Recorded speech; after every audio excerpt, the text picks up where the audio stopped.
guys, ngayon papakain natin ang alaga natin balance. Ito lang siya guys, oh. Kakamot lang niya. Siya isang male. Siya guys, oh. Tingnan naman.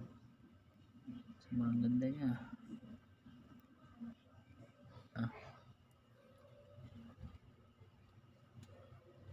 Mukhang gutom na to guys eh.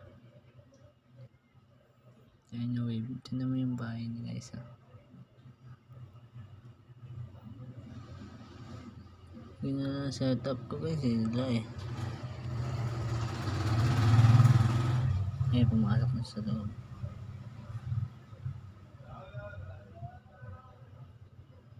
Ngayon try natin siya pakainin. Isang super worm.